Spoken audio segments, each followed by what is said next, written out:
বড়লোকদের পুজোর কেনাকাটা ভার্সেস গরিবদের পুজোর কেনাকাটা। বেটা এই দেখো আমি তোমার জন্য দুর্গাপূজার কত শপিং করেছি। নাও নাও ধরো ধরো। কই দাও দাও দেখি দেখি। মম এগুলো তুমি কি ড্রেস নিয়ে এসেছো? আমার একদম পছন্দ হয়নি।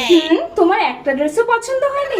বাট বেটা আমি তো তোমার জন্য প্রায় 50,000 টাকা শপিং করেছি, কিন্তু তোমার একটা ড্রেসও পছন্দ হয়নি। মম তুমি আমাকে কিছু টাকা দিয়ে দাও, আমি আমার ফ্রেন্ডসদের সাথে শপিং করে নেব।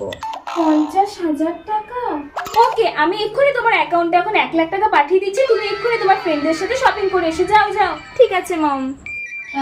বৌদিমণি বলছি এ মাসে কিছু টাকা যদি অ্যাডভান্স দিয়ে দিতেন তাহলে খুব ভালো হতো বৌদিমণি। এই তো তোকে সবে মাত্র 1 তারিখ মাইনে দিলাম, এখনো তো 1 মাস হয়নি, এখন তোকে আবার মাইনে দিতে যাবো কিসের জন্য? আসলে পুজোতে মেয়েকে একটাও জামা কিনে দিতে পারিনি বৌদিমণি। শোন, তুই তোর মেয়েকে পুজোয় ড্রেস কিনে দিতে পারিসনি, তা আমি কি করব বল? আমার মেয়ের কিছু পুরনো ড্রেস রয়েছে, ওগুলো পরেই তোর মেয়েকে এবার পুজোটা কাটিয়ে নিতে বলিস, ঠিক আছে?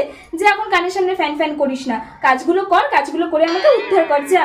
হ্যাঁ হ্যাঁ বৌদিমণি, আমি সব কাজ করে দিচ্ছি। এবারেও মেয়েটাকে পুজোতে একটা নতুন জামা কিনে দিতে পারলাম না।